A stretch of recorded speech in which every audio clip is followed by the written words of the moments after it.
එහෙ ඉඳලා මෙහෙ පදිංචියට කරන්න බෑ ලේකම්තුමා මේක කරන්න බෑ. අපි හම්දුනේ. වැඩි නෑ නේ හම්දුනේ මේ දතේ එකක් කුමක්. මෙන්න මේකයි කාරණාව හම්දුනේ. හම්දුරු දන්නවනේ අපේ බෞද්ධ සමිතියේ මේ පන්සලේ තියෙන සියලු ප්‍රශ්න හැමදේම බලා ගන්න පුළුවන් කියලා හම්දුරු දන්නවා.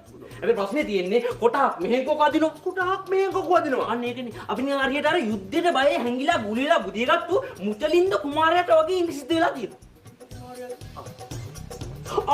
මේ මාතුරු කවුද? ඒකනේ. මේ මහත්තුරු දෙන්න ගමට අලුතෙන් ආපු මහත්තුරු දෙන්නේ. මේ මහත්තුරු ගමේ දිගටම ඉන්න හින්දා මාසෙට දාන වේලක් බාර ගන්න ඇවිල්ලා තියෙනවා. ඒක හොඳයි. දිගටම ගමේ ඉන්නවනේ ඉතින් බෞද්ධ සමිතියේ සමාජිකුණත් කරගන්න බැරිය. මේ වැඩි ගානකුත් නෑ රුපියල් 500යි. නේ දැන් බැදමු. 500 ගන්න. හරි. ලේකම් මහත්තයා. අපි ඒ ගැන පස්සේ කතා කරගමුකෝ. අපි මේ දැන් කතා කරගෙන හිටියෙත් පන්සලේ අඩුපාඩු ගැන තමයි. ඉතින් පන්සලේ එහෙම අඩුපාඩු මොකුත් නැහැ කියලා හාමුදුරු කිව්ව නේද? බෞද්ධ සමිතියෙන් හැමදේම බලා ගන්නවා කියලා හාමුදුරු කිව්ව නේද? එතකොට අර ගන්ටාරේ ඇටේ දිගලා තියෙන එක ප්‍රශ්නයක් නෙමෙයිද? එතන යම්කිසි අඩුපාඩුවක් තියෙනවා තමයි. නමුත් අපි ඒකට විසඳුමක් යොදන්න ඉන්නේ. අපි ඔය ගාන්ටාරේ ගහන ලණුව කපනවා. එතකොට කාටවත් ගාන්ටාරේ ගහන්න බෑ. එතකොට ඔය කියන ඇටේ වැටෙන ප්‍රශ්නෙත් නෑ.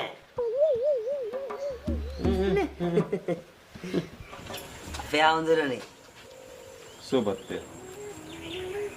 මේ අපි අර කොල්ල වෙනුවෙන් තියනවා එක්ක බෝධි පූජාව.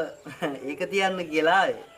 ඕකනේ කියන්නේ. මෙතන අපි වැදගත් සාකච්ඡාවකින් හිටියේ. ඒ මොකුත් ගානක් නැතුව එකපාරට මෙතන පැනලා බක් මුනිකෝ එක එක. මේ සභාපති මහත්තයයි මේ ලේකමයි නම පිටේ උන් දෙන්නෙක් ඉන්නවා. අපේ හාමුදුරුවෝ ඉන්නේ. ඇයි මම ඉන්නවා? සභාපති මහත්තයෝ අපි මේක කලින් යොදාගත්ත බෝධි පූජාවක්නේ. ඔය ඇත්තෝ ගිහිල්ලා බොමලුව ලෑස්ති කරන්න. මං එන්න. සුබ.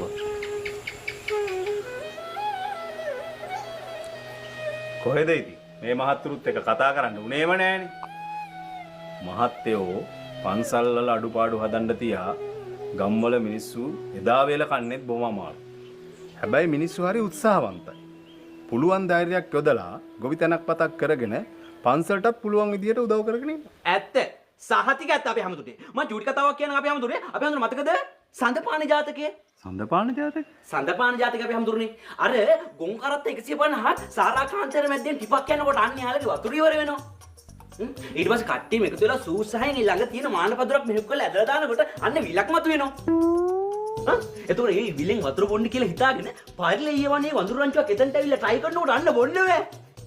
ඊට පස්සේ එයාලා කට්ටිය ඔක්කොම එකතු වෙලා බීම බට වගේක් බෙදාගෙන ඒකෙන් වතුර බොනවා. අන්න ඉබිවට පස්සේ කට්ටියට පාචනය හැදෙනවා. මේ උත්සාහවන්තකම ගැන ඊට වඩා මොනවද අපි හැමතුරේ උදාහරණ? සභාපතිතුමා ඇයි ඔය එහෙම? ඇයි?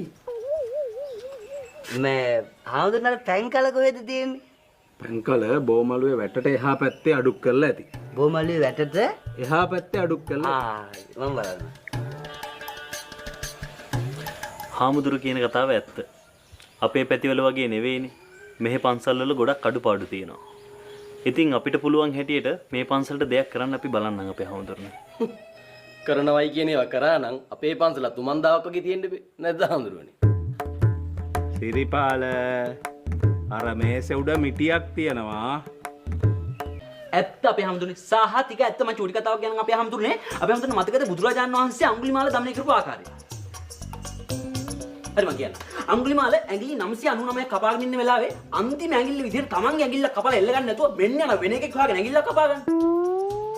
ඒක ආරංචි වෙච්ච ගමන් බුදුරජාණන් වහන්සේ එනවා අඟුලිමාල දමනය කරන්න බලාගෙන. ඊනකොට මෙන්න නාලාගිරිනව කසිප්පු පැකට් 35ක් බීලා බුදුහාමුදුරු ඉස්සරහට. බුදුරජාණන් වහන්සේ නාලාගිරිව දමනය කරේ සුටුස් කරා. නාලාගිරි බුදුරජාණන් වහන්සේ ගාව වැඳ වැටිලා සමාව ගත්තා. ඊට වඩා මොනවද අපේ හාමුදුරනේ උදාහරණ? සභාපතිතුමා ඇයි ඔය එහෙම? ඇයි? හාමුදුරුවනේ මටත් පොඩි දෙයක් අහන්න තියෙනවා. නාලාගිරි බුදුහාමුදුරන්ට වැන්දද නැත්තම් විරි වැඩි හින්දා ලිස්සල වැටුණාද දන්නේ නැහැ නේද හාමුදුරුවෝ? සිරිපාල